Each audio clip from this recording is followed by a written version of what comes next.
Hello, good morning to all of you.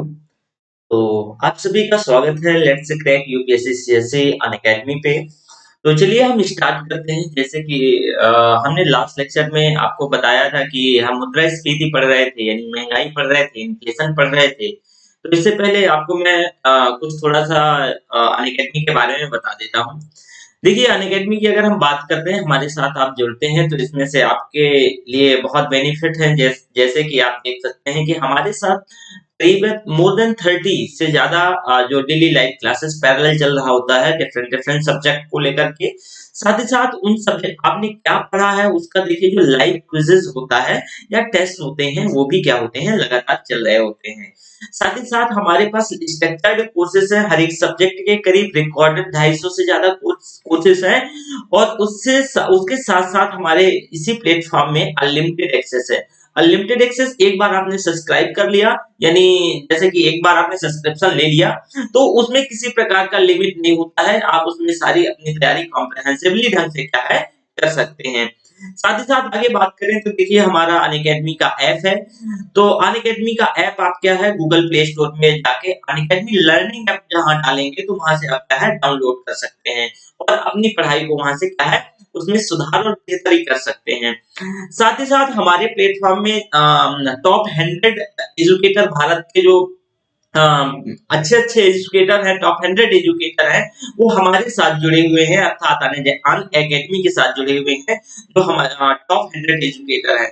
साथ ही अगर हम बात करते हैं तो हमारे साथ कॉम्प्रिहेंसिव सिलेबस कवर किया जाता है। इसमें से मोर देन अप्रॉक्सिमेटली 15,000 जो कोर्सेज़ हैं वो पढ़े हुए हैं और हर एक जो कोर्स को सब्जेक्ट को लेकर के आए तो जैसे polity and governance, history and current affairs, इनमें आप देख पा रहे होंगे 250 से भी ज्यादा कोर्सेज रिकॉर्डेड फॉर्म में हैं और इसमें से किसी में 10, किसी में 15 और 20 अपकमिंग कोर्सेज होते हैं जो इसी मंथ या लेटेस्ट क्या होते हैं अपकमिंग आ ही रहे होते हैं। साथ ही साथ अगर आप बात करते हैं तो हमारे पास एक प्लस प्रोग्राम होता है। प्लस प्रोग्राम के माध्यम से आप अपनी पढ़ाई को और बेहतर और कॉम्प्रिहेंसिवली कवर कर सकते हैं। आप अपनी पढ़ाई को एक बेहतर ढंग से क्या है आगे बढ़ा सकते हैं। जैसे कि हमारे पास प्लान ये है कि आपने एक बार आप सब्सक्राइब कर लेते हैं, जैसे मान लीजिए आपने सब्सक्रिप्शन क्या है ले लिया, तो सब्सक्रिप्शन लेने के दौरान आप जैसे 1 माह का आप सब्सक्रिप्शन लेते हैं, 1 मंथ का सब्सक्रिप्शन तो जिसकी फी 9000 है। आप ये मेरा कोड देख रहे होंगे देवी वाईटी, तो ये जो कोड है देवी वाईटी इसको यूज़ करेंगे तो आपको 10% का डिस्काउंट होगा और आपकी फी कितनी हो जाएगी जाके 8100 हो जाएगी, यानी 8100 हो जाएगी। सेम वैसे ही भी जो बिगिनर स्टूडेंट है आप 12 माह से 36 माह तक का क्या है सब्सक्राइब कर सकते हैं क्योंकि आपके लिए यही बेनिफिशियरी रहेगा। तो उसमें से आपको अगेन 10% का छूट मिलेगा सेम वैसी। और इसके बाद हमारे पास आइकॉनिक का भी प्लान है। आइकॉनिक में 12 माह से 36 माह तक का इसमें प्लान की व्यवस्था है। इसमें से वही मेरा कोड यूज़ करेंगे तो 10% आपको क्या है डिस्काउंट मिलेगा। इसके फायदे ये हैं कि आप देख पा रहे होंगे कि जो ही जैसे लाइव क्लासेस होता है, टेस्ट सीरीज चल रहा होता है, आपको टेस्ट सीरीज किसी भी इंस्टीट्यूट या अलग से ज्वाइन नहीं करना होगा। हमारे ही इस स्ट्रक्चर्ड कोर्स का एक हिस्सा होता है। अनलिमिटेड प्रैक्टिस होती है, उसके साथ-साथ स्ट्रक्चर्ड शेड्यूल होता है। और पर्सनल कोच भी आपको प्रोवाइड करवाए जाते हैं। अगर आपको किसी भी प्रकार से समस्या आती है तो आप क्या है पर्सनल कोच भी आपको दिए जाते हैं। वहीं स्टडी प्लानर होता है कि आप अपनी स्टडी को कैसे प्लान करें, ठीक है? इसके साथ-साथ अगर हम बात करते हैं तो हमारे पास ऑप्शनल को लेकर भी व्यवस्थाएँ हैं कि जैसे आप मान लीजिए जीएस आपने कहीं हो सकता है कहीं से प्रिपरेशन किया हो या खुद से सेल्फ स्टडी करी हो या सेल्फ से पढ़ा हो। तो आपने जैसे ऑप्शनल को लेकर के ऑप्शनल में बहुत डीप पढ़ना होता है, इवन यूपीएससी के लिए सारे सब्जेक्ट डीप पढ़ने होते हैं। तो देखिए ऑप्शनल की अगर हम बात करते हैं तो 1 मंथ में आपको 5000 फी है जो कि अगेन मेरा अगर ये कोड यूज़ करते हैं तो 10% आपको डिस्काउंट मिलेगा और जो कि फी आपको ₹4500 लगेगी। सेम वैसे 36 मंथ की बात करें तो ये सारी व्यवस्थाएँ हैं। तो चलिए हम स्टार्ट करते हैं। देखिए हमने जो हमारा लास्ट क्लास था आपको याद होगा मुद्रास्फीति हमें पढ़ना था। क्या पढ़ना था? मुद्रास्फीति पढ़ना था यानी महंगाई पढ़ना था। इसको इंग्लिश में इन्फ्लेशन कहते हैं। क्या कहते हैं? इन्फ्लेशन कहते हैं। तो मैंने मुद्रास्फीति को कुछ तो बताया था लेकिन चलिए मैं एक बार दोबारा से क्या कर देता हूँ, चीज़ों को रिवाइज़ करवा देता हूँ ताकि आप इसमें भूले नहीं। बार-बार बोलता हूँ कि आपको पीटी और मेंस के लिए किसी भी बुक्स और किसी भी नोट्स की ज़रूरत नहीं पड़ेगी, ये आप खुद एक दिन कहेंगे और वो आप जल्दी इस चीज़ पे क्या कर देंगे, ट्रस्ट कर लेंगे क्योंकि देखिए मैं जो समझाता हूँ आपको सारी चीज़ें रट जाती हैं और दूसरी बात ये मोर देन सफिशिएंट है। तो चलिए मुद्रास्फीति अर्थात हमें महँगाई देखना है। देखिए मुद्रास्फीति से पहले हमें मुद्रा के बारे में पता होना चाहिए कि भाई मुद्रा क्या है। अगर हम मुद्रास्फीति से पहले यानी महँगाई से पहले मुद्रा के बारे में ही नहीं जानेंगे, तो हमें कैसे पता चलेगा? हालाँकि मैंने ये कल के लेक्चर में भी क्या किया था, कवर किया था। तो देखिए अगर हम मुद्रा की बात करते हैं, आप देख रहे हो ये जो मुद्रा, तो कोई भी वस्तु जो सभी प्रकार के व्यवहार यानी विनिमय को पूरा करने के भुगतान के माध्यम के रूप में स्वीकार करी जाती हो। मतलब कि आप क्या करते हो कि किसी भी अगर कोई भी वस्तु जिसका आप क्या करते हैं एक्सचेंज कर सकते हैं, विनिमय कर सकते हैं, व्यवहारों के रूप में भुगतान किया जा सके। तो भुगतान का एक माध्यम उभर के आती है। अगर इसे भुगतान के माध्यम के रूप में किसी भी वस्तु को आप स्वीकार करते हैं, तो उसी को मुद्रा कहा जाएगा। देखिए मुद्रा जो आधार के अगर उदाहरण के तौर पे हम देखते हैं तो मुद्रा के 2 रूप होते हैं, जैसा कि मैंने कल भी बताया था। एक वैसा मुद्रा जैसा का जिसका निर्गमन यानी जिसको सरकार या आरबीआई निकालती है, उसको लीगल टेंडर कहते हैं, वैधानिक मुद्रा कहते हैं। लीगल टेंडर का मतलब क्या है? आपको याद होगा मैं एक ये वर्ड है, ये टेक्निकल वर्ड है, ये ध्यान से सुन लीजिएगा। 2016 में जब नोटबंदी होती है, 16 या 17 में होती है, ठीक है? तो जब नोटबंदी होती है तो मोदी जी आते हैं और 9 बजे कहते हैं कि आज से 500 और 1000 के नोट लीगल टेंडर नहीं रहेंगे। मतलब लीगल टेंडर का मतलब क्या वो वैधानिक मुद्रा नहीं रहेगी। तो अगर किसी भी मुद्रा को सरकार या आरबीआई जारी करे, ध्यान रखिएगा, किसी भी मुद्रा को सरकार या फिर आरबीआई जारी करे, उस मुद्रा को वैधानिक मुद्रा या लीगल टेंडर कहा जाएगा। क्या कहा जाएगा? लीगल टेंडर या वैधानिक मुद्रा कहा जाएगा। या फिर आप कह सकते हो किसी नियम या किसी सरकारी आज्ञा प्रचलन में कोई भी चीज हो ऐसी जो सरकारी नियम विधान के अनुसार, नियमों के अनुसार सरकारी जो आज्ञा है जैसे उसमें से वो एक आज्ञा पत्र जारी करते हैं, तो उसमें प्रचलन में आती हो तो वो उसको भी क्या है स्वीकार किया जाता है और उस मुद्रा को भी लीगल मनी ही माना जाता है। ठीक है? जैसे कि नोट और सिक्के फॉर एग्जाम्पल। ओके, दूसरा देखिए वह मुद्रा जिसका निर्गमन वित्तीय बैंकों द्वारा या वित्तीय संस्थाओं द्वारा किया जाए उसको साख मुद्रा कहते हैं। साख मुद्रा मतलब क्रेडिट। ध्यान दीजिएगा यहाँ क्रेडिट मुद्रा का क्या मतलब है। मुद्रा के 2 रूप है, एक को मैंने क्या बताया लीगल टेंडर अर्थात वैधानिक मुद्रा, दूसरा क्या है, दूसरे को मैंने बताया साख मुद्रा यानी क्रेडिट मनी। तो भैया साख मुद्रा क्या है? साख मतलब क्रेडिट, आपकी क्या क्रेडिट है। तो जैसे कोई बैंक है या कोई वित्तीय संस्थान है, वो क्या करता है अपना एक कोई भी चेक जारी करता है, ठीक है, तो उसकी एक क्रेडिट है, ठीक है। तो अगर वो कोई चेक जारी करता है जैसे बैंक ड्राफ्ट, विनिमय पत्र या कोई भी संस्था जैसे किसान विकास जो पत्र के लिए उसमें से जारी किए जाते हैं, तो कोई भी बैंक या वैसी संस्थाएं जो वित्तीय संस्थाएं हैं, अगर वो क्या है अपनी सॉरी अपनी क्रेडिट पर क्या करती हैं, कोई भी मुद्रा के या मुद्रा के फॉर्म में कोई पत्र जारी किया जाता है, उसी को साख मुद्रा कहते हैं। क्या कहते हैं? उसी को साख मुद्रा कहते हैं या उसी को क्रेडिट मनी कहा जाता है। ठीक है, जैसे बैंक ड्राफ्ट आप कई बार जाते होंगे तो क्या है कोई भी बैंक आपने खूब देखा होगा कि बैंकों में बैंक ड्राफ्ट क्या होता है, 1 मिनट रुकिए, हाँ, तो जैसे इसमें से बैंक ड्राफ्ट आप जाते होंगे कई बार तो उसमें जैसे जैसे फॉर्म भरना होता है तो बैंक ड्राफ्ट की बात करी जाती है ना, कि बोलते हैं डीडी ले आओ, है ना। तो वही जो बैंक ड्राफ्ट है डिमांड ड्राफ्ट बोला जाता है, तो जो डीडी ले आओ तो वही क्या है, एक साख मुद्रा है भाई, उस बैंक का एक साख है, तो इसी को साख मुद्रा कहा जाता है। ठीक है, इसके साथ साथ हमें आगे मुद्रा के कार्य की भी बात करना है। तो भाई देखिए एक मुद्रा क्या है, विनिमय का माध्यम है। किसी भी चीज को हम क्या करते हैं, इससे एक्सचेंज करते हैं, ठीक है। साथ ही साथ मुद्रा का दूसरा सबसे इंपॉर्टेंट कार्य क्या है, मूल्य का निर्धारण करना। क्या करना? मूल्य का निर्धारण करना। मान लीजिए कि ये स्टाइलस देख पा रहे होंगे आप, ये जो स्टाइलस है ये इसका मूल्य इसे कैसे मुद्रा के ही माध्यम से तो निर्धारित किया जाएगा ताकि हम कह सकेंगे कि भाई ये 10 रुपए का है, 5 रुपए का है, 100 रुपए का है। तो ये मुद्रा क्या करता है, मूल्य का, किसी भी वस्तु के मूल्य का निर्धारण करना भी इसका एक मुख्य कार्य होता है मुद्रा का। ठीक है, तो आपने देखा कि मुद्रा क्या है, उसके साथ साथ आपने मुद्रा के कार्य देखे कि मुद्रा कैसे कार्य करती है। अब एक टर्म्स आएगा तरलता। देखिए मुझे मुद्रास्फीति पढ़ाना है, मैं डायरेक्टली वहीं क्विट कर जाता, आपको वहां थोड़ी सी चीजें समझ नहीं आती, लेकिन फिर भी थोड़ा यहाँ ध्यान से सुनिएगा, बहुत डिटेल से सारी चीजें क्या है समझ आएंगी। तो मुद्रा के कार्य मैंने बताया कि भाई ये विनिमय का माध्यम बनता है, और दूसरा ये मूल्य के निर्धारण करता है, मूल्य का निर्धारण करता है। अब एक टर्म्स आएगा तरलता। मैं बार-बार जब मुद्रास्फीति बताऊंगा तो बोलूंगा कि अर्थव्यवस्था में तरलता बढ़ जाए या घट जाए, तो आपको ये वर्ड ध्यान रखना है तरलता। ये तरलता वर्ड क्या होता है, जरा इस पे नजर डालिएगा। देखिए किसी भी परिसंपत्ति को, किसी भी एसेट्स को बिना किसी अविलंब के, बिना किसी क्षति के, ठीक है, बिना किसी अविलंब के, बिना किसी देरी के क्या है उसको उसमें नकद मुद्रा में क्या करना, कन्वर्ट करना, बिना किसी देरी के, उसी को क्या कहते हैं, तरलता कहा जाता है।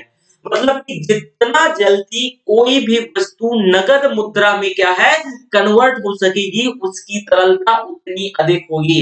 जब मैं आपको मुद्रा बाजार, मनी मार्केट पढ़ाऊंगा तो मैं तरलता के प्रकार बताऊंगा कि M0 में कितने कौन कौन सी करेंसी आएगी, कि कोइंस आएगा, क्या क्या आएगा, ये सारी चीज वहां हम डिटेल से पढ़ेंगे। ठीक है, लेकिन बस तरलता आप ये जान लीजिए कि किसी भी परिसंपत्ति को, कोई भी परिसंपत्ति हो, मैं कहता हूँ ये स्टाइलस ले लीजिए।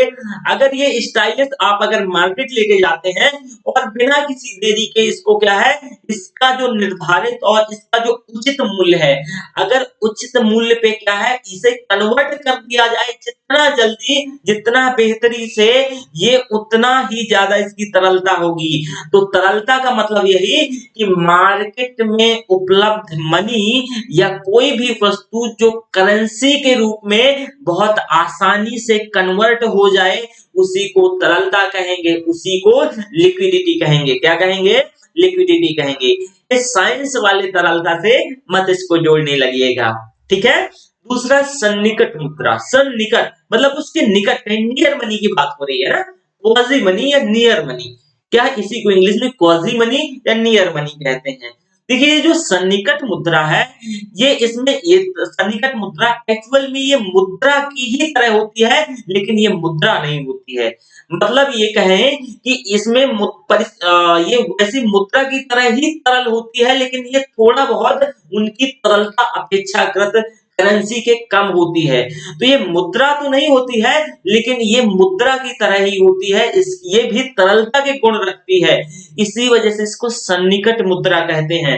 जैसे सरकारी प्रतिभूतियां, ठीक है, गवर्नमेंट सिक्योरिटीज, तो जो सरकारी प्रतिभूतियां है, किसान विकास पत्र हो गया, ठीक है ना, तो नेशनल सेविंग सर्टिफिकेट हो गया, ठीक है, तो ये एनएससी जिसको बोलते हैं, तो ये सभी सन्निकट मुद्रा कहलाएंगी। क्या कहलाएंगी, ये सभी सन्निकट मुद्रा कहलाएंगी।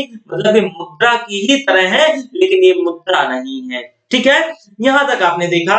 अब आपको मुद्रास्फीति पढ़ना है। क्या पढ़ना है, मुद्रास्फीति। मैंने अपने कल के लेक्चर में बताया था कि भाई मुद्रास्फीति क्या है, जो वस्तु और सेवा, ध्यान से यहां देखिएगा, वस्तु और सेवा, वस्तु और सेवा के मूल्य में निरंतर वृद्धि को मुद्रास्फीति कहा जाता है। वस्तु और सेवा के मूल्य में लगातार वृद्धि को, कंटिन्यूएशन ग्रोथ को मुद्रास्फीति कहते हैं। इसको सामान्य बोलचाल की भाषा में महंगाई कहा जाता है, या सामान्य बोलचाल की भाषा में इसी को महंगाई कहते हैं। अगर हम इसकी बात करते हैं तो देखिए जो मुद्रास्फीति है, मुद्रास्फीति में आप देखोगे कि यह हमारे बजट पे नकारात्मक प्रभाव डालता है। जो मुद्रास्फीति है हमारी बजट पे नकारात्मक प्रभाव डालता है। साथ ही साथ ये किसी भी जो करेंसी हो या नोट्स हो या मुद्रा हो, तो उसकी क्रम महंगाई के दौरान या मुद्रास्फीति के दौरान मुद्रा की जो परचेजिंग पावर है, क्रय क्षमता है, वो घटती जाती है। एक दिन ऐसा आता है कि उसी मुद्रा की परचेजिंग पावर शून्य हो जाती है, तो उस मुद्रा को परिचालन से बाहर कर दिया जाता है। वो लीगल टेंडर नहीं रह जाता है। या फिर सरकार उसी मुद्रा का, जैसे कि कॉइन्स है तो उसका आकार घटा देती है। ठीक है, तो इसको मैंने कल डिटेल से बताया था। साथ में मैंने ये बताया था कि भाई भाई जब मुद्रास्फीति की स्थिति होगी तो मुद्रास्फीति की स्थिति में तो समाज का सबसे गरीब तबका है, निर्धन व्यक्ति है, उस पे ज्यादा असर देखने को मिलेगा। लेकिन वही समाज का जो धनाढ्य व्यक्ति है उस पर मुद्रास्फीति का असर नहीं देखने को मिलेगा, या फिर देखने को मिलेगा तो बहुत ना के ही बराबर मिलेगा। मतलब ना के ही बराबर, क्योंकि बहुत कम ही। क्यों? क्योंकि उसके पास सरप्लस था, अधिशेष था। इस वजह से उसने कुछ पैसा क्या किया, देखिए कल मैंने इस बहुत डिटेल से समझाया था, ठीक है ना। उसने अपना कुल पैसा, कुछ पैसा निवेश कर दिया, कुछ पैसे का उसने उपभोग कर लिया। तो महंगाई की वजह से उसका उपभोग तो जरूर महंगा हुआ, लेकिन निवेश किए हुए पैसा भी तो महंगाई की वजह से, मुद्रास्फीति की वजह से क्या होगा, बढ़ेगा।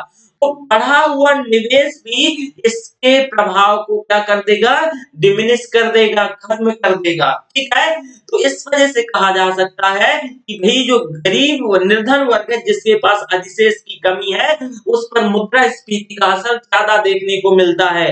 वहीं दूसरा, समाज का दूसरा तबका जो धनाढ्य वर्ग है, उस पर मुद्रास्फीति का असर नहीं देखने को मिलता है। साथ ही साथ मुद्रास्फीति की ही वजह से बैंक अपने, देखते होंगे कई बार बैंक क्या करते हैं, बैंक अपने जो इंटरेस्ट रेट होता है, ब्याज दर होता है, उसको बढ़ा देते हैं। क्यों? क्योंकि बढ़ी हुई मुद्रास्फीति की वजह से उनका परिचालन, जो ऑपरेशनल कॉस्ट है, परिचालन व्यय है, उसमें बढ़ोतरी होने लगती है। तो इसके चलते वो ब्याज बढ़ा देते हैं। ठीक है, साथ ही साथ जब बैंक अपना ब्याज बढ़ा देगा तो लोग पैसा लेने से कतराएंगे, लोग पैसा नहीं लेंगे। और जब लोग पैसा नहीं लेंगे तो बहुत सिंपल है, साधारण है कि लोगों के हाथों में पैसा नहीं जाएगा। जब लोगों के हाथों में पैसा नहीं जाएगा तो आप क्या करेंगे कि मार्केट से मांग को कम कर देंगे। जब मार्केट में या अर्थव्यवस्था में मांग ही नहीं होगी तो हमारी जो समृद्धि है, आर्थिक समृद्धि, वो क्या हो जाएगी, वो नीचे हो जाएगी। आर्थिक समृद्धि नीचे गिर जाएगी। तो कहा जा सकता है कि भाई जितना मुद्रास्फीति क्या होगा, ऊपर बढ़ेगा, तो जो कि ऋण है, ऋण पे ब्याज दरें ज्यादा बढ़ेंगी, और ब्याज दर बढ़ने की वजह से हमारा निवेश के साथ साथ उपभोग, निवेश भी प्रभावित होगा। तो आपने मुद्रास्फीति को देखा। अब मैंने कल बताया था कि भाई कारक के आधार पे मुद्रास्फीति को 3 भागों में बांट के देखते हैं। एक मांग जनित मुद्रास्फीति, दूसरी लागत जनित मुद्रास्फीति, तीसरी संरचनात्मक मुद्रास्फीति। ठीक है, तो चलिए यहां लिख देता हूं, कारक के आधार पे मुद्रास्फीति 3 भागों में। मांग जनित मुद्रास्फीति, मांग जनित मुद्रास्फीति, है ना, मांग जनित मुद्रास्फीति, मुद्रास्फीति। दूसरा है लागत जनित मुद्रास्फीति। क्या है? लागत जनित मुद्रास्फीति, लागत जनित मुद्रास्फीति, लागत जनित मुद्रास्फीति। जो लागत जनित के साथ जो तीसरा है वो संरचनात्मक अर्थात स्ट्रक्चरल स्ट्रक्चरल इन्फ्लेशन। तो संरचनात्मक मुद्रास्फीति, संरचनात्मक मुद्रास्फीति, संरचनात्मक मुद्रास्फीति। एक कारक के आधार पे मुद्रास्फीति को 3 भागों में बांट के देखा गया है। तो मैंने कल मांग जनित मुद्रास्फीति को बताया था कि किसी भी अर्थव्यवस्था में मांग में बढ़ोतरी की वजह से मांग जनित मुद्रास्फीति उत्पन्न होगी। क्या है? मैंने कल आपको ये डिटेल से बताया था, आपको याद होगा कि किसी भी अर्थव्यवस्था में जब मांग बढ़ेगी तो मांग जनित मुद्रास्फीति क्या होगी, पैदा होगी। साथ ही साथ जब मैंने कल आपको एक चीज और बताई होगी कि मांग कब बढ़ेगी। देखिए मांग जनित मुद्रास्फीति बढ़ने के कारण, पीछे तो कुछ कारण होंगे, तो जी हाँ, मांग जनित मुद्रास्फीति के पीछे बहुत सारे कारण हैं।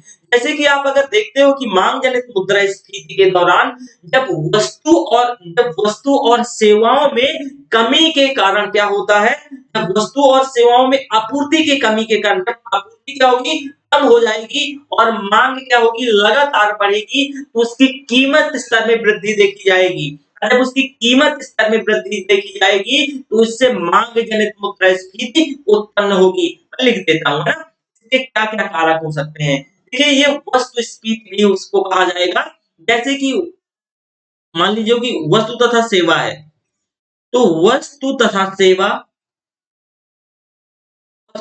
सेवा में आपूर्ति की कमी की वजह से, किसकी? आपूर्ति की कमी की वजह से, आपूर्ति की कमी की वजह से इनकी कीमतों में मांग बराबर रहेगी, तो मांग बराबर होने से कीमतों में क्या हो जाएगी, कीमत हाइक हो जाएगी, तो मांग जनित क्या है, मांग ज्यादा हो गई ना, तो मांग जनित मुद्रास्फीति क्या होगी, मांग जनित मुद्रास्फीति जन्मेगी। साथ ही साथ जब करेंसी या नगदी की मात्रा में होने वाली वृद्धि, ध्यान रखिएगा, जब करेंसी या नगदी के मात्रा में होने वाली वृद्धि के फलस्वरूप क्या होगी, मांग बढ़ेगी और उसी मांग की वजह से मांग जनित मुद्रास्फीति उत्पन्न होगी। तो हम कह सकते हैं कि जब करेंसी का फ्लो मार्केट में ज्यादा होगा, तो भी मांग जनित मुद्रास्फीति क्या होगी, उत्पन्न होगी। इसको भी हम कल डिटेल से देखा था। अब लागत जनित मुद्रास्फीति देख लीजिए कि भाई लागत जनित मुद्रास्फीति क्या है। मैंने बताया था कि लागत जनित मुद्रास्फीति के अंतर्गत जब क्या होता है, कई बार आपने देखा होगा लागत जनित मुद्रास्फीति में कि कच्चे माल का क्या होता है, रेट बढ़ जाता है, और कच्चे माल का अगर रेट बढ़ जाता है, तो उसकी लागत अर्थात कॉस्ट क्या हो गई, कॉस्ट बढ़ गई। और जब उसकी कॉस्ट बढ़ जाने से मुद्रास्फीति बढ़ जाती है, तो इसको लागत जनित मुद्रास्फीति कहते हैं। फॉर एग्जाम्पल, इसको भी कल मैंने बताया था, लागत जनित मुद्रास्फीति, मान लीजिए कि कोई कंपनी है, ये क्या है, ए लिमिटेड कंपनी है। यहाँ से क्या आते हैं, इस कंपनी में लेबर आते हैं, यानी मजदूरी इधर से आती है, ठीक है, लेबर आते हैं। तो क्या है कि अगर यहाँ लेबर चार्ज, मजदूरी क्या हो जाए, बढ़ जाए, तो स्वतः देखिएगा कि जब मजदूरी बढ़ जाएगी और ये ए पेन बनाने वाली कंपनी है, तो इसका जब चार्ज बढ़ गया, तो क्या करेगी ये कंपनी, खुद क्या कर देगी कि अपने जो फाइनल प्रोडक्ट है, उस फाइनल प्रोडक्ट का रेट क्या कर देगी, हाइक कर देगी। क्यों? क्योंकि भैया इसके जो कच्चा रॉ मटेरियल है, इसकी लेबर कास्ट है, क्या है, इसकी लेबर कास्ट है, उस लेबर कास्ट के चलते क्या हो गई है, मुद्रास्फीति बढ़ गई है। ठीक है, किसके, लेबर कास्ट के चलते मुद्रास्फीति बढ़ गई है, तो उसके चलते लागत जनित मुद्रास्फीति क्या होगी, बढ़ेगी।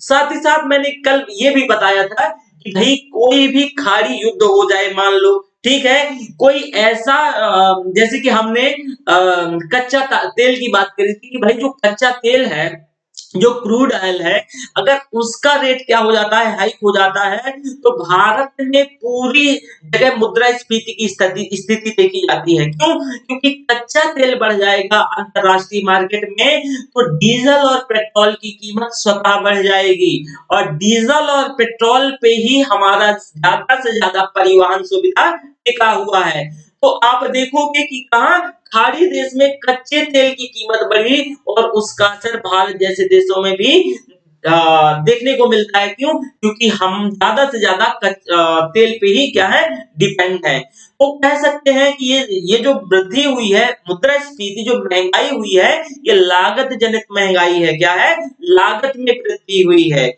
अगर हम देखिए, ये डायरेक्टली तो ये मांग से संबंधित नहीं है, लेकिन इनडायरेक्टली भी कह सकते हैं कि कहीं ना कहीं ये मांग से संबंधित है।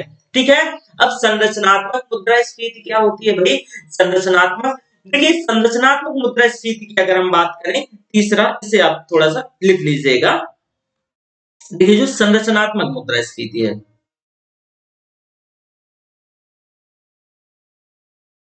संरचनात्मक ढांचों की समस्या की वजह से या इनके अभाव की वजह से मार्केट में अगर अफरा तफरी हो जाए या फिर मार्केट में प्रशासनिक तंत्र की विफलता की वजह से मान लीजिए कि जैसे कि क्वार्टिलाइजेशन होने लगी, होर्डिंग होने लगे, ब्लैक मार्केटिंग होने लगे, मतलब संरचनात्मक समस्याओं की वजह से अगर महंगाई बढ़ जाए, ठीक है, मुद्रास्फीति बढ़ जाए, तो उसको हम क्या कहेंगे? संरचनात्मक मुद्रास्फीति कहेंगे, स्ट्रक्चरल इन्फ्लेशन कहेंगे, ठीक है।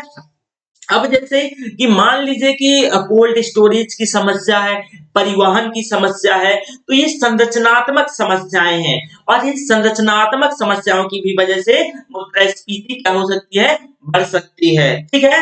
इसमें जैसे कि मैंने बताया था कि जैसे व्यवसायीकरण, इसके कई कारण होते हैं, लेकिन देख लेंगे जैसे काला बाजारी, ठीक है, काला बाजारी, ठीक है, ब्लैक मार्केटिंग इसको बोलते हैं, काला बाजारी। दूसरा होता है व्यवसायी समूहीकरण, व्यवसायी व्यवसायी समूहीकरण, समूहीकरण और ये व्यवसायिक समूहीकरण, जमाखोरी है ना, होर्डिंग, इसको होर्डिंग बोलते हैं, जमाखोरी। देखिए जैसे काला बाजारी का मतलब क्या है कि कोई चीज को ब्लैक में, आपने देखा होगा कि चीजें तो हैं, ठीक है, लेकिन उसका आर्टिफिशियल एक तरीके से क्या कर देना? डिमांड पैदा कर देना। चीजें हैं, लोगों के पास थिंग्स है, वस्तुएं हैं, वस्तु होने के बाद भी मार्केट में एक ऐसी स्थिति को पैदा कर देना ताकि मार्केट में लगे कि अब कुछ नहीं है, मार्केट में इन सारी चीजों की आपूर्ति की कमी हो चुकी है। जबकि काला बाजारी में चीजों को एक जगह सेंट्रलाइज करके ब्लैक मार्केट कर दिया, ब्लैक कर दिया जाता है, मतलब एक जगह संग्रहित कर दिया जाता है। तो इस अवस्था में आप देखोगे कि चीजों का, वस्तुओं का ब्लैक मार्केटिंग होने लगता है। इसके चलते संरचनात्मक मुद्रास्फीति क्या होती है? होती है। व्यवसायी समूहीकरण, मैंने एक उदाहरण दिया था कि कल टेलीकॉम कंपनियों का, कि भाई जहां प्रतिस्पर्धा नहीं है, ये प्रतिस्पर्धा को, कंपटीशन को ये लोग किल कर देते हैं। जैसे मान लो 5 टेलीकॉम कंपनियां हैं, जियो है, वोडा है, क्या है? वोडा है, वोडा के बाद आइडिया है, और आइडिया के बाद क्या है? आइडिया के बाद मान लीजिए यूनिनार है, और यूनिनार के बाद आप बीएसएनएल है। तो बीएसएनएल तो सरकारी कंपनी है, चलिए इसे छोड़ दीजिए, इसकी जगह आप टेलीनार ले लीजिए, ठीक है, टेलीनार भी कंपनी होती थी। इन कंपनियों की सीईओ क्या होता है? सीईओ आता है और एक जगह सीईओ आता है, बोलता है कि भाई सब लोगों का हमारा जो करीब 140 रुपए, 150 रुपए ऐसे करके हमारा क्या है, एक महीने का रिचार्ज है। तो आप क्या करते हो कि इस रिचार्ज को सब लोग बढ़ा दो, 200 के आसपास कर दो या 250 के आसपास कर दो। तो ये कुछ ही लोग थे, मार्केट में बहुत ज्यादा क्या था कि प्रतिस्पर्धा नहीं था, इनने प्रतिस्पर्धा को किल कर दिया, इनने प्रतिस्पर्धा को, कंपटीशन को किल कर दिया, इनने उसका क्या कर दिया? प्रतिस्पर्धा को समाप्त कर दिया और मिलके ने उसका रेट हाइक कर दिया। इसी को व्यवसायी समूहीकरण कहते हैं। तो भाई मार्केट में तो देखिए रेट बढ़ गया तो ऑब्वियस महंगाई तो बढ़ी गई, तो अब ये संरचनात्मक समस्या हुई ना, तो इसी वजह से व्यवसायी समूहीकरण भी क्या है? संरचनात्मक इन्फ्लेशन का, स्ट्रक्चरल इन्फ्लेशन का, संरचनात्मक मुद्रास्फीति का क्या है? उदाहरण है। जमाखोरी, जमाखोरी भी मैंने कल बताया था कि भाई जमाखोरी के दौरान आप देखते होंगे कई बार कि प्याज या ऐसी चीजों हमारे पास खूब होता है, लेकिन अचानक जो क्या होता है, इनका कमी देखने को मिलने लगता है। तो जो बड़ा-बड़ा व्यापारी होता है, वो आर्टिफिशियल डिमांड को पैदा कर देता है मार्केट में और कुछ दिन को चीजें रोक देता है। जब ऐसी अवस्था आती है तो उनका रेट अपने आप क्या है, वस्तु और सेवा का रेट हाइक कर जाता है। और जब उनका रेट हाइक कर जाता है, इसी को जमाखोरी कहते हैं। क्या कहते हैं? जमाखोरी कहते हैं। अब इनका इम्पैक्ट मैंने कल नहीं बताया था, वो सुन लीजिएगा, लेकिन इससे पहले आप अदृश्य मुद्रास्फीति सुन लीजिए। आदर्श मुद्रास्फीति। देखिए अगर हम आदर्श मुद्रास्फीति की बात करते हैं, तो जब किसी वस्तु की बिक्री, ध्यान रखिएगा, सुनिएगा, जब किसी वस्तु की बिक्री अपरिवर्तित कीमत पर किंतु पहले से कम मात्रा में या पहले से कम मात्रा के साथ क्या हो, बेची जाए, तो इसी को आदर्श या फिर हिडन हिडन इन्फ्लेशन कहते हैं। हिडन इन्फ्लेशन का मतलब दोबारा से साधारण शब्दों में सुन लीजिएगा। मैंने कहा कि हिडन इन्फ्लेशन या आदर्श मुद्रास्फीति, मान लीजिए कि कल का कोई आप 1 किलो नमकीन का पैकेट लेके आते थे, ठीक है?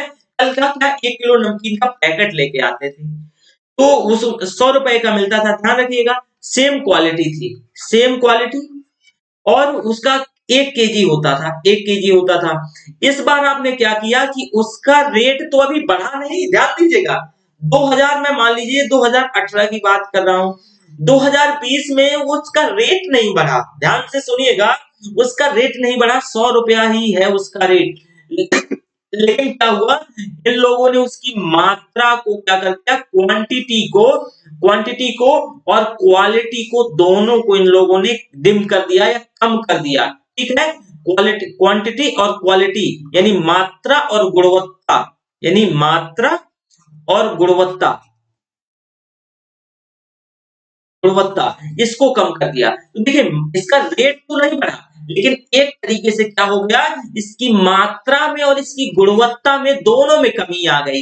अब मात्रा और गुणवत्ता में कमी आने की वजह से ये दिख तो नहीं रहा है, लेकिन इसी को अदृश्य या हिडन इन्फ्लेशन कहते हैं, छुपी हुई बेरोजगारी कहते हैं। क्या कहते हैं? इसी को छुपी हुई बेरोजगारी कहते हैं, ठीक है? तो छुपी हुई बेरोजगारी, आपने देखा कि छुपी हुई, जो मैंने छुपी हुई बेरोजगारी बताया, इसमें आपको किसी प्रकार से कोई डाउट नहीं होगा, ठीक है? इसके साथ-साथ अब अगर हम देखें कि जो मुद्रास्फीति है, मुद्रास्फीति का और क्या इम्पैक्ट पड़ता है, तो मुद्रास्फीति में अगर देखिए बात करते हैं, तो सबसे ज़्यादा अगर भारत जैसे देशों की अगर बात करते हैं, तो भारत जैसे देशों में ये तीनों प्रकार की चीज़ें क्या है, मुद्रास्फीतियाँ बनी रहती हैं। क्यों? उसकी एक वजह है। हमारे जैसे देशों में हमेशा देखिए कि एक तरीके से हम डेवलपिंग कंट्री हैं, तो डेवलपिंग कंट्री में मांग हमेशा बनी रहती है, क्योंकि हमें विकास की ज़रूरत है। हम हमें विकास हमें आर्थिक विकास की ओर क्या है, अभी हम सैचुरेशन में नहीं पहुँचे हैं। तो जब हमें आर्थिक विकास करना है, तो सरकार का क्या काम है कि भई वेलफेयर स्कीम है, तो सरकार वेलफेयर स्कीम चलाएगी, और जब सरकार वेलफेयर स्कीम चलाएगी, तो आप देखोगे कि वो पैसा है जो, तो मार्केट में क्या होगा, मार्केट में आएगा। तो उससे जब मार्केट में आएगा, तो आप ध्यान दीजिए कि मैंने क्या बताया था, उसके साथ-साथ मैंने कहा था कि भई इस दौरान आपको मांग जनित मुद्रास्फीति क्या होगी, मांग जनित मुद्रास्फीति उत्पन्न होगी। क्यों? क्योंकि देखिए, वेलफेयर स्कीम चलाने के बाद सरकार ने क्या किया, वेलफेयर स्कीम चलाया, वेलफेयर स्कीम के बाद मार्केट में पैसा आया, लोगों ने मांग को जन्म दिया, आपूर्ति लगभग एक रातों-रात तो हो नहीं जाएगी, इस वजह से क्या है, मांग जनित मुद्रास्फीति हुई। साथ में संरचनात्मक समस्याएँ, आप अपने तंत्र को देखते ही हैं कि हमारे यहाँ जो प्रशासनिक तंत्र है, वो इतना बेहतर नहीं है, प्रशासनिक तंत्र। जब आप देखोगे प्रशासनिक तंत्र इतना बेहतर नहीं है, तो इन सारी चीज़ों के चलते कहीं न कहीं संरचनात्मक जो समस्याएँ हैं, वो भारत जैसे देशों में या हमारे जैसे देशों में क्या होती हैं, लगातार बनी रहती हैं।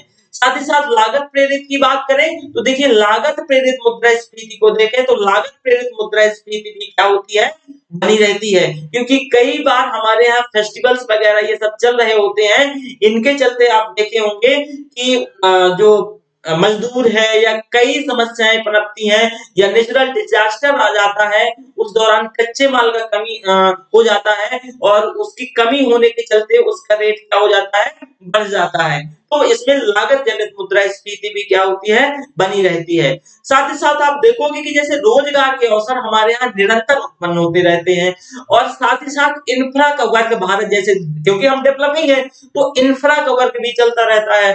और हमारे डीपीएसपी में ये चीज़ भी कहा गया है कि जैसे वेलफेयर स्टेट की कामना की जाती है, तो वेलफेयर स्टेट यानी कल्याणकारी योजनाओं के कारण अर्थव्यवस्था में लगातार जो तरलता है, लिक्विडिटी है, वो सामान्य बनी रहती है। हमारी इकोनॉमी ब्लैक मनी पे भी चलती है, तो काले धन का भी क्या है, हमारी इकोनॉमी में प्रभाव देखा जाता है। तो इसके चलते अगर ब्लैक मनी मार्केट में होगा, तो लोगों, अब देखिए उसका जो किसी प्रकार का ब्लैक मनी है, तो लोग मांग को और ज्यादा जन्म देंगे, तो फिर मांग जनित मुद्रास्फीति क्या होगी, पनपेगी। साथ ही साथ आप देखोगे कि जैसे कि कच्चे माल की आपूर्ति के उद्देश्य से हम कई बार विदेशों पे या अंतरराष्ट्रीय मार्केट पे क्या होते हैं, निर्भर होते हैं। और जब हम अंतरराष्ट्रीय मार्केट पे निर्भर होते हैं, तो बहुत सारी समस्याओं को हमें झेलना होता है। लगातार वहाँ संसाधनों का कभी-कभी मूल्य गिरता है, कभी बढ़ता है, तो लागत जनित मुद्रास्फीति भी क्या होती है, उत्पन्न हो जाती है। वहीं हमारे यहाँ भंडारण की सुविधाओं में कमी है, परिवहन की सुविधाएँ दुरुस्त नहीं है पूरी तरीके से, और कालाबाज़ारी, व्यवसायी समूहीकरण, ये क्योंकि प्रशासनिक तंत्र की जो विफलता है, वो भी देखने को मिलती है। तो हम ये कह सकते हैं कि हमारे जैसे देश में ये सारी समस्याएँ व्याप्त रहती हैं, और मुद्रास्फीति की दर क्या होती है कि करीब 7 से 8% या इवन कभी-कभी 10% की भी दर से हमारे यहाँ मुद्रास्फीति बनी रहती है।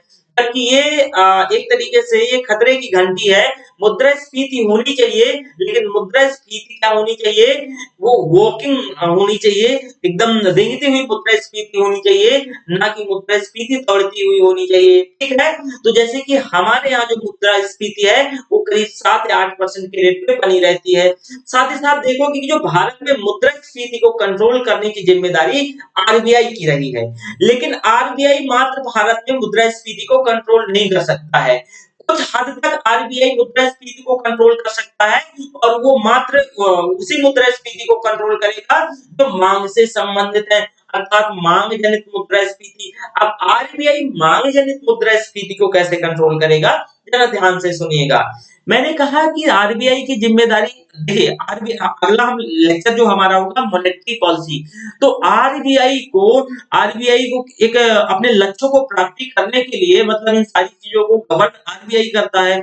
तो आरबीआई मॉनेटरी पॉलिसी भी जारी करता है। तो अगर मार्केट में बहुत पैसा है, अर्थव्यवस्था में बहुत पैसा है, तो आरबीआई क्या कर सकता है कि अपनी मॉनेटरी पॉलिसी के माध्यम से, मौद्रिक नीतियों के माध्यम से वो रेट को क्या कर देगा, मौद्रिक नीतियों के माध्यम से मौद्रिक दरों को ऊपर उठा देगा। और जब मौद्रिक दरों को ऊपर उठा देगा, तो बैंकों के पास पैसा कम बचेगा। अब बैंकों के पास पैसा कम बचेगा, तो बैंक भी पैसा लोगों को कम देंगे या फिर ऊंची ब्याज दर पे देंगे।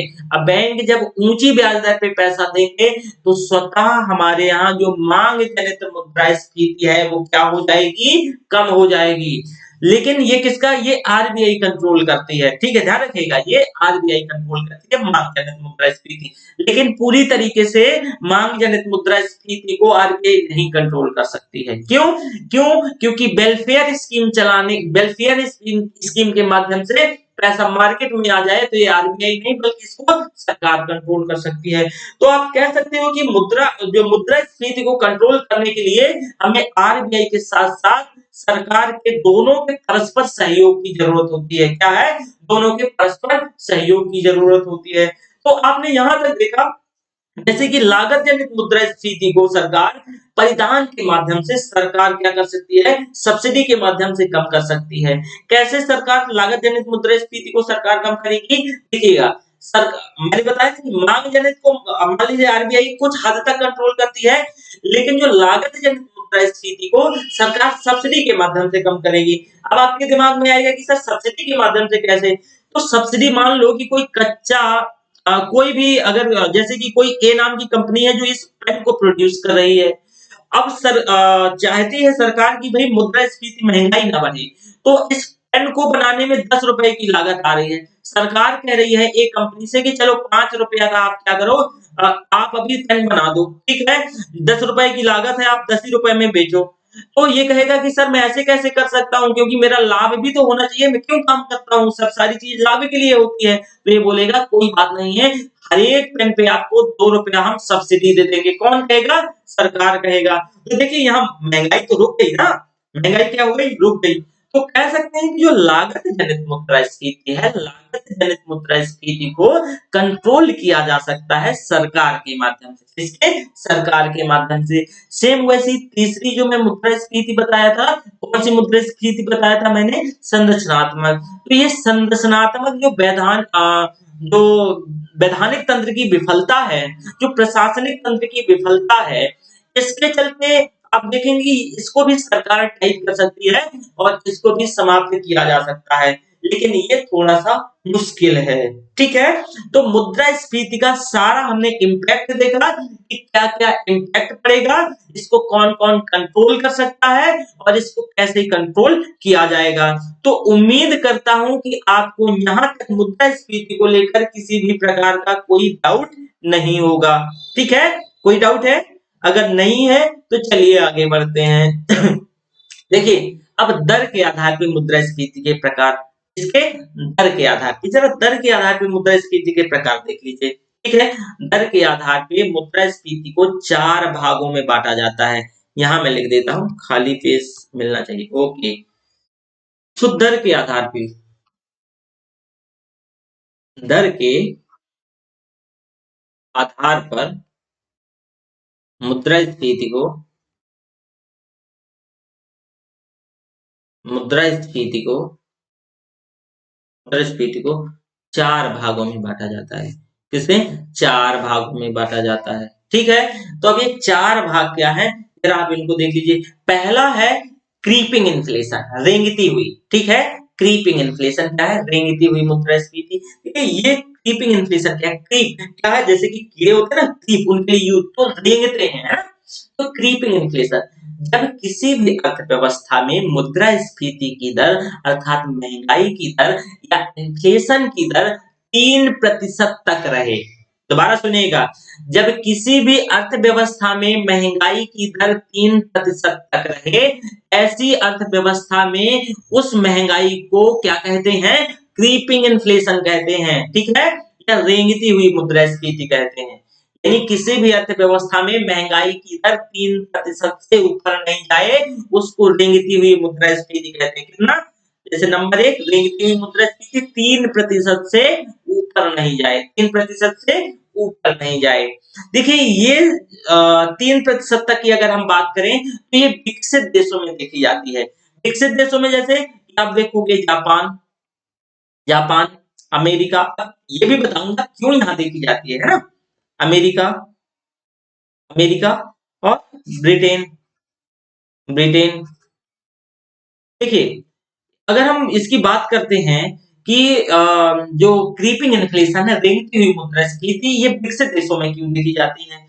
देखिए, यहाँ के लोग भैया सैचुरेशन की अवस्था में पहुंच चुके हैं। यहाँ के लोग जो चीजों का उपभोग कर रहे हैं, वस्तु तथा सेवाओं का उपभोग कर रहे हैं, वो शौकिया उपभोग कर रहे हैं। उनके पास गाड़ी है, उसके पास बंगला है, उनके पास सब है, लेकिन वो क्या है? अपने शौक के लिए उपभोग कर रहे हैं। तो आप देखोगे कि शौक के लिए उपभोग कर रहे हैं, तो वहां मांग बहुत ज्यादा नहीं होगी, और जब मांग बहुत ज्यादा नहीं होगी तो वहां मुद्रास्फीति नहीं बढ़ पाएगी।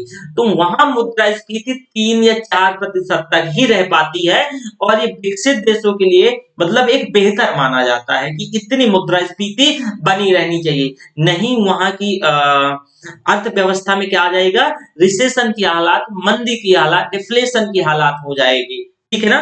इसको रिसेशन और डिप्रेशन, ये सारी चीज हम आगे पढ़ेंगे, परेशान होने की बात नहीं है। और डिटेल में पढ़ाऊंगा, डबल डिप्रिसिएशन भी पढ़ाऊंगा, सब कुछ डिटेल से पढ़ाऊंगा। ओके, तो हमने क्रीपिंग इन्फ्लेशन देखा, रेंगती हुई मुद्रास्फीति।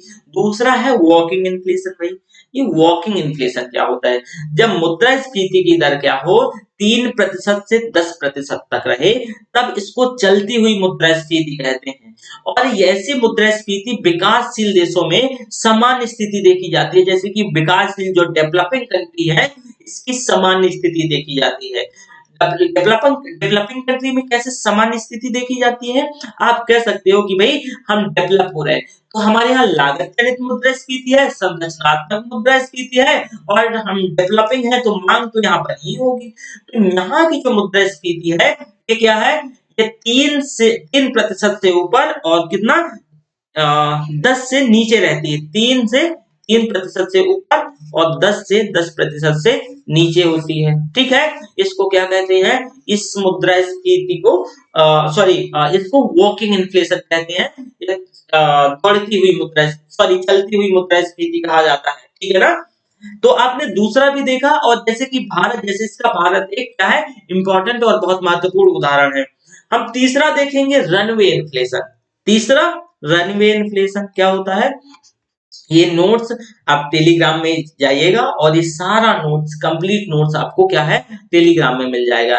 टेलीग्राम डिस्क्रिप्शन में जो डिस्क्रिप्शन में वीडियो की लिंक जो होती है तो उसके डिस्क्रिप्शन में ये भी मेंशन होगा, ठीक है ना।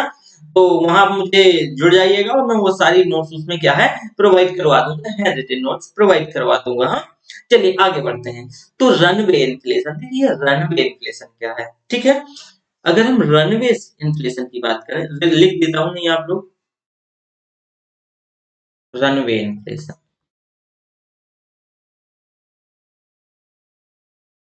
Runway inflation.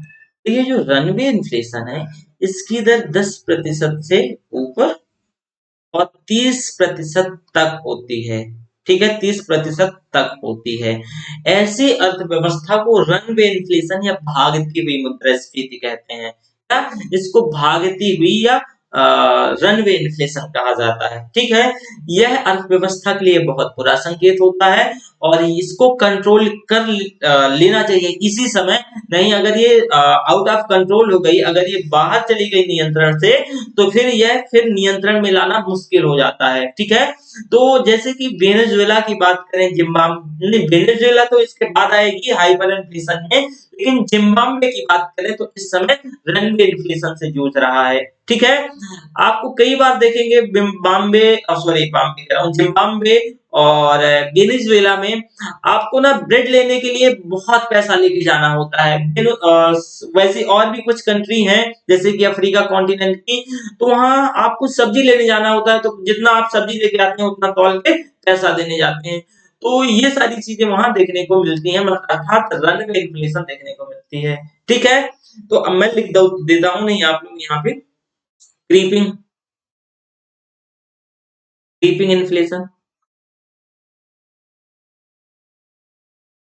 वॉकिंग दूसरे नंबर की थी क्या, walking, walking inflation, walking inflation. चौथा नंबर है हाइपर या गैलोपिंग, हाइपर, हाइपर क्या होता है, गैलोपिंग, कूदना, कूद कूद के जाना, मतलब एकदम कूद कूद के जा रही है। तो ऐसी मुद्रास्फीति, जहां ध्यान रखिएगा, ऐसी मुद्रास्फीति जिसकी दर क्या हो जाए, जिसकी दर 30% से ऊपर चली जाए, मतलब वो आउट ऑफ कंट्रोल हो जाए, वैसी मुद्रास्फीति को चरम मुद्रास्फीति या गैलोपिंग मुद्रास्फीति, मतलब ये सबसे अर्थव्यवस्था का सबसे बुरा संकेत होता है। क्या है, किसी भी अर्थव्यवस्था का सबसे बुरा संकेत होता है। अर्थव्यवस्था ये अपने चरम पर होती है, किसमें, ये अपने चरम पर होती है, ठीक है। तो आपने देखा कि जो गैलोपिंग या चरम मुद्रास्फीति है, चरम मुद्रास्फीति के अंतर्गत आपने क्या किया, इन सारी चीजों को डिटेल से देखा। साथ ही साथ अगर हम आगे बात करते हैं तो देखिए यहाँ उम्मीद करता हूँ किसी प्रकार को कोई डाउट नहीं होगा। अगला हमारा हेडिंग होगा, लिख लीजिए, डिफ्लेशन, डिफ्लेशन, इसको मुद्रा संकुचन कहते हैं। क्या कहते हैं, मुद्रा संकुचन या अपस्फीति, मुद्रा संकुचन, या इसी को अपस्फीति कहते हैं। क्या कहते हैं, अपस्फीति, अपस्फीति। तो देखिए हम मुद्रा संकुचन, अपस्फीति, ये क्या है सर, इसे देखिएगा। देखिए मुद्रा संकुचन एक तरीके से मुद्रास्फीति की विपरीतार्थक दशा है। दोबारा सुनिएगा, डिफ्लेशन या अपस्फीति या मुद्रा संकुचन मुद्रास्फीति की विपरीतार्थक दशा है। क्या है, ये विपरीतार्थक दशा है। विपरीतार्थक दशा का मतलब यहाँ जो वस्तु और सेवाओं के मूल्य में लगातार गिरावट देखी जाएगी। मतलब क्या है, यहाँ वस्तु तथा सेवाओं के मूल्य में, वस्तु तथा सेवाओं के मूल्य में, सेवाओं के मूल्य में लगातार, सेवाओं के मूल्य में लगातार गिरावट देखी जाएगी, लगातार गिरावट देखी जाएगी, लगातार गिरावट देखी जाएगी, ठीक है। तो जैसे कोई वस्तु और सेवा है, मान लीजिए वस्तु और सेवा है, तो इसके मूल्य में अगर लगातार गिरावट देखने को मिलती है तो वह दशा डिफ्लेशन की होगी। अब मैंने कहा कि मुद्रा संकुचन से ये क्या है, मुद्रा संकुचन से जस्ट ये विपरीतार्थक होती है, डिफरेंट होती है। जैसे कि ये वस्तु और सेवा। ठीक है, तो वस्तु और सेवाओं के मूल्य में गिरावट का दर्ज होना, ध्यान रखिएगा, वस्तु और सेवाओं के मूल्य में गिरावट का दर्ज होना, यानी वस्तु और सेवा है इनके अगर मूल्य में क्या होती है, गिरावट दर्ज होती है, तो उसको मुद्रा संकुचन या डिफ्लेशन कहेंगे। क्या कहेंगे, अपस्फीति कहेंगे। ठीक है ना। अब देखिए, अब ये अपस्फीति, इसका दूसरा कारण भी हो सकता है। दूसरा कारण क्या हो सकता है कि जब, लिख लो, जब मांग, जब मांग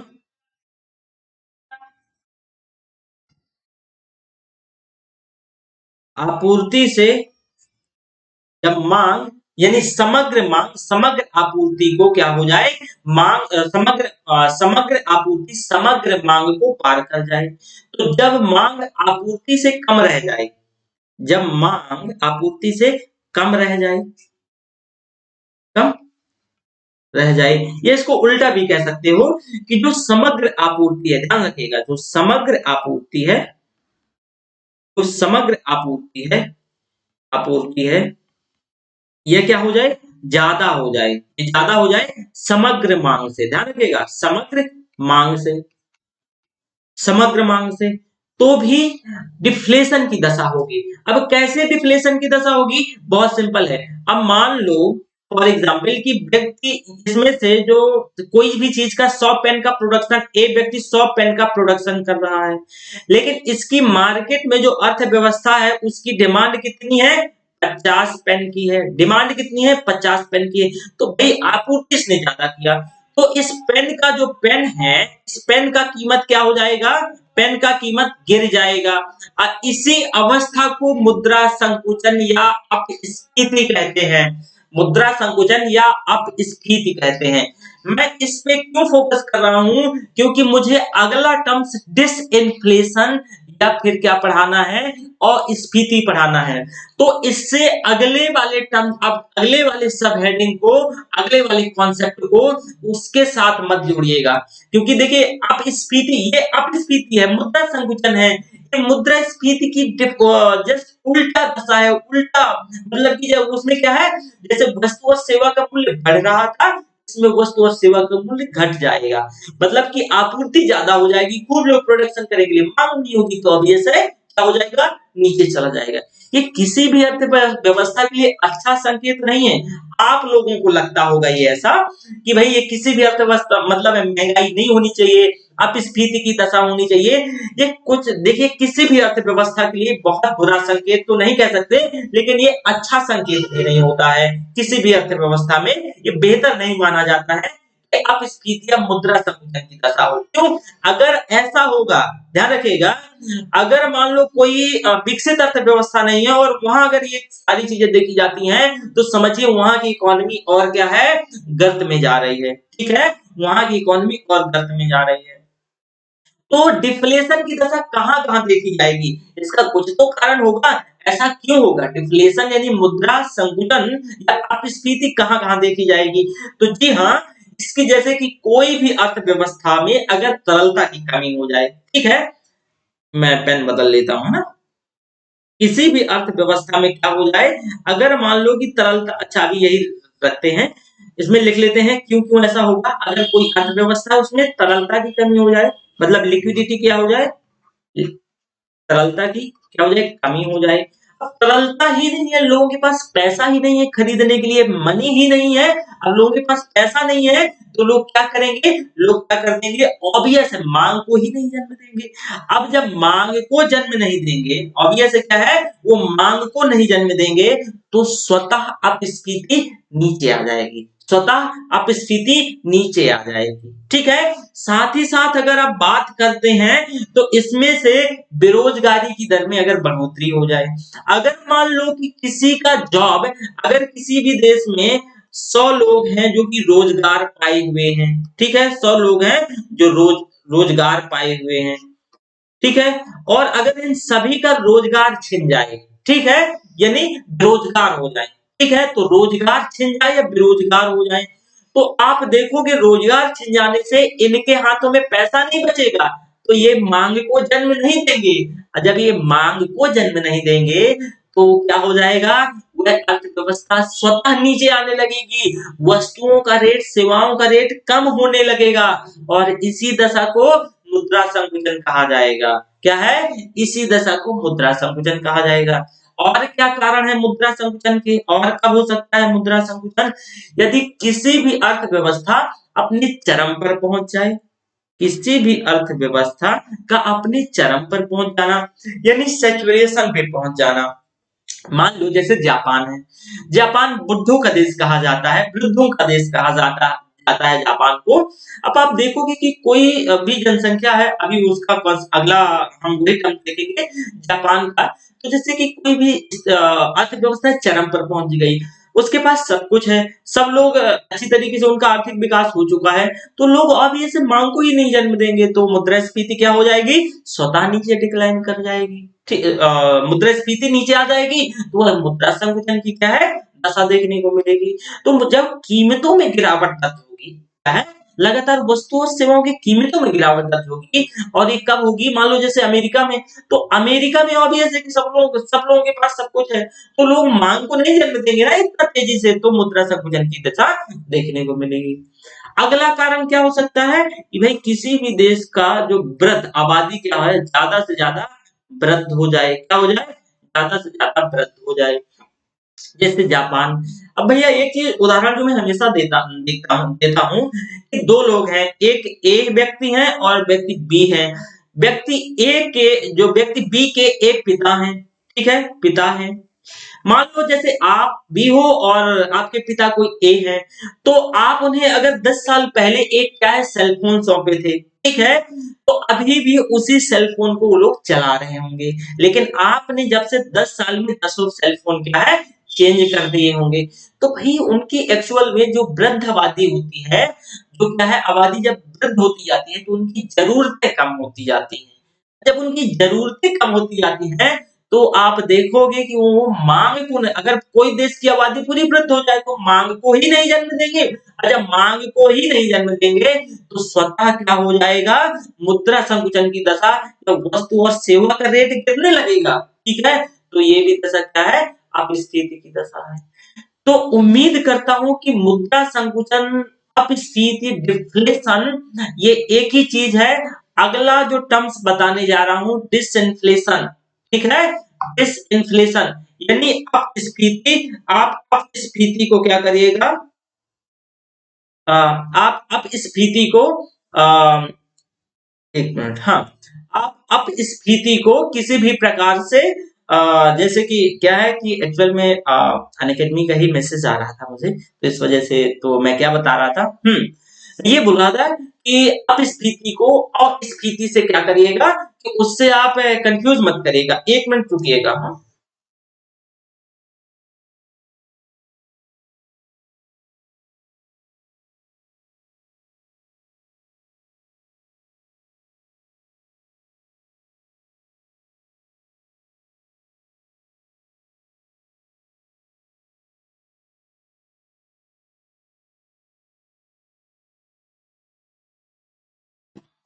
हम्म तो अगला हमारा जो टर्म्स है, अगला क्या है? अस्फीति, ध्यान रखिएगा, अस्फीति है, डिसइंफ्लेशन लिख देता हूं, है ना। डिसइंफ्लेशन, ये डिसइंफ्लेशन क्या होता है, जरा इसको ध्यान से समझिएगा। डिसइंफ्लेशन,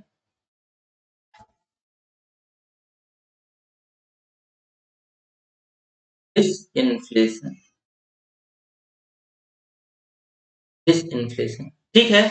देखिए डिसइंफ्लेशन की अगर बात करते हैं, तो जैसे कि इसको हिंदी में क्या कहते हैं? अस्फीति कहते हैं।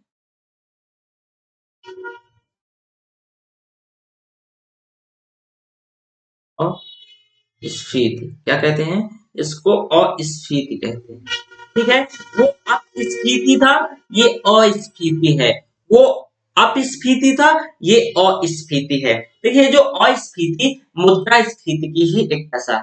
ध्यान से सुनिएगा, ये जो अस्फीति है, क्या है? ये अस्फीति मुद्रास्फीति की ही एक दशा है। स्फीति की ही, मुद्रास्फीति की ही एक दशा है, एक दशा है। एक दशा है। तो ये है क्या? ये भैया वस्तु और सेवाओं के मूल्य में बढ़ोतरी की ही दशा है। इसमें वस्तु और सेवा का मूल्य इसमें भी बढ़ेगा, लेकिन इसमें होगा क्या नहीं कि देखिएगा, जिस दर पर मूल्य में बढ़ोतरी होगी, ध्यान से सुनिएगा, जिस दर में मूल्य में बढ़ोतरी होगी, उस दर में लगातार कमी देखने को मिलेगी। ठीक है? उस दर में लगातार कमी देखने को मिलेगी। अस्फीति ये है। अपस्फीति मैंने बताया था कि वस्तु और सेवाओं के मूल्य में लगातार गिरावट दर्ज होती है। इसमें ऐसा नहीं होता। इसमें वस्तु और सेवा के मूल्य में वृद्धि दर्ज होगी, लेकिन जिस दर से वृद्धि दर्ज होगी वो दर गिरेगी। उदाहरण से सोच समझिएगा इसे।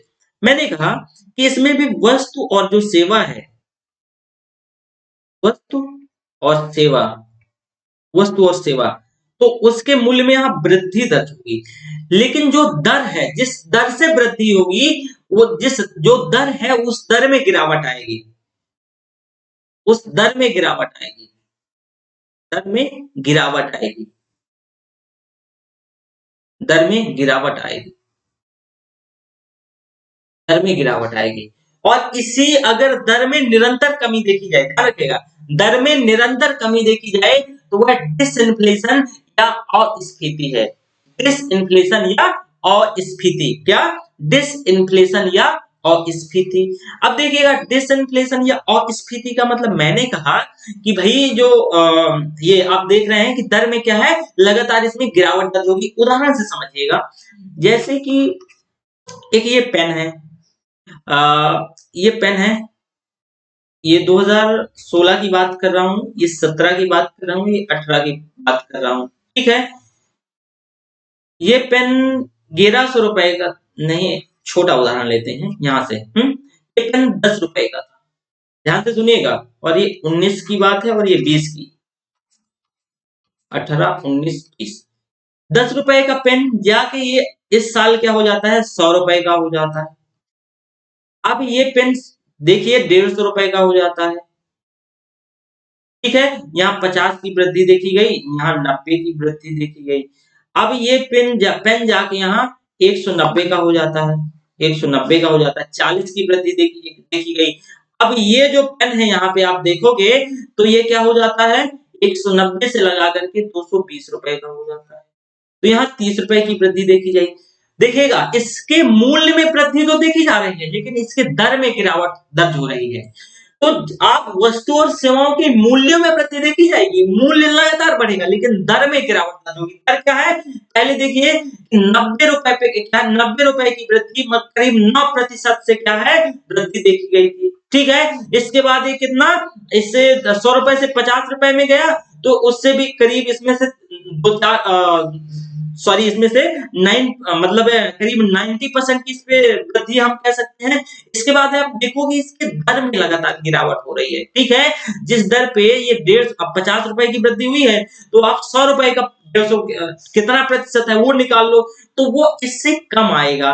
सेम अब आप देखोगे कि ये देखिए, यहाँ 190 का हुआ था, लेकिन आप ये 150 का 190 निकालोगे तो इसके प्रतिशत जो यहाँ पे प्रतिशत आएगा वो उससे कम होगा। अर्थात यहाँ पे आप ये कह सकते हो कि वो जो दर है, जिस दर से वृद्धि हो रही है, उस दर में गिरावट दर्ज हो रही है। उस दर में गिरावट के को अस्फीति कहते हैं। उस दर में गिरावट को क्या कहते हैं? अस्फीति कहते हैं। क्या कहते हैं? अस्फीति कहते हैं। ठीक है? तो आपने यहाँ तक देखा कि अस्फीति क्या है। ठीक है? देखिए, बार-बार मैं बोल रहा हूँ कि डिसइंफ्लेशन और क्या है, डिफ्लेशन, ये दोनों अलग-अलग हैं। ठीक है? डिफ्लेशन मुद्रा संकुचन है, डिसइंफ्लेशन ये मुद्रास्फीति की ही एक दशा है। डिसइंफ्लेशन ये मुद्रास्फीति की ही एक दशा है। मूल्यों में तो वृद्धि होती है, लेकिन इसकी दर में गिरावट दर्ज होती है। मतलब मूल्यों में वृद्धि तो देखी जाएगी, लेकिन इसके दर में गिरावट देखी जाएगी। हाँ, तो आपने यहां तक चीजों को देखा। अगला जो हमारा कॉन्सेप्ट है वो रिफ्लेशन है। इसको क्या कहते हैं? संस्फीति। रिफ्लेशन, संस्फीति।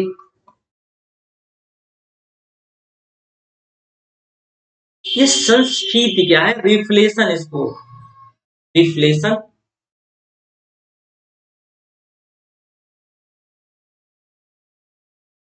रिफ्लेशन। देखिए, जब वस्तु और सेवाओं में लगातार क्या है, उसमें कमी देखी जाए, उसके मूल्यों में लगातार गिरावट देखी जाए, ध्यान रखिएगा। जब वस्तु और सेवाओं के मूल्य में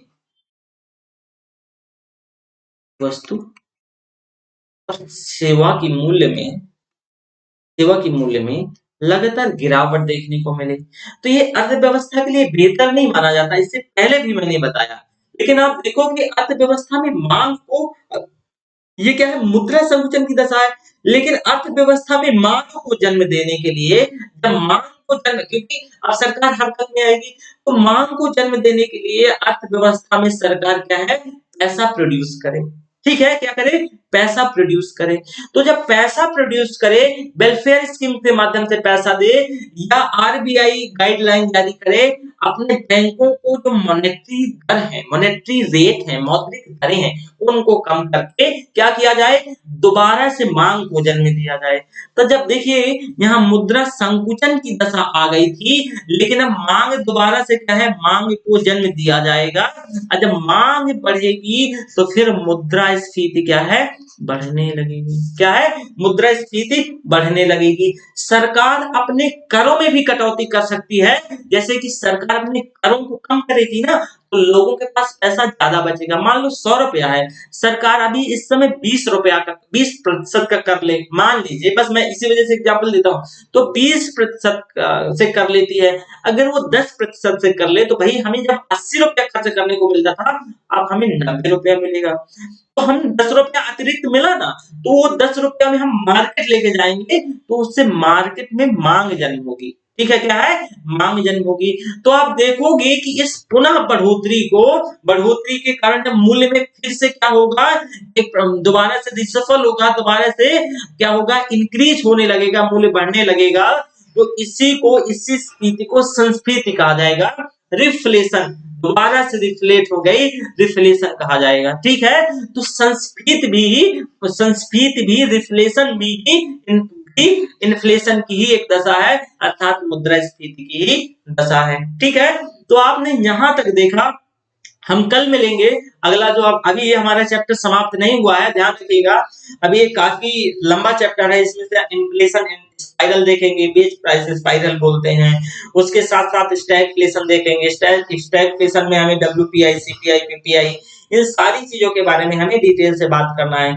कोर इन्फ्लेशन देखेंगे, इन्फ्लेशन टैक्स देखेंगे, डबल डिप्रिसिएशन देखेंगे। ये सब कुछ हम क्या है, अगले कल के लेक्चर में। तो देखिएगा, थोड़ा सा मैं डिटेल से पढ़ा रहा हूँ, टाइम लग रहा है, थोड़ा सा बियर करिएगा। और आपको कोई, मैं ये आपसे पक्का वादा करता हूँ कि कोई डाउट नहीं रहेगा। और जो भी डाउट है तो आप पूछ लिया करिए। क्या है, जो भी डाउट है तो आप पूछ लिया करिए। तो थैंक यू, फिर मिलते हैं। ठीक है, उम्मीद करता हूँ कोई डाउट नहीं होगा।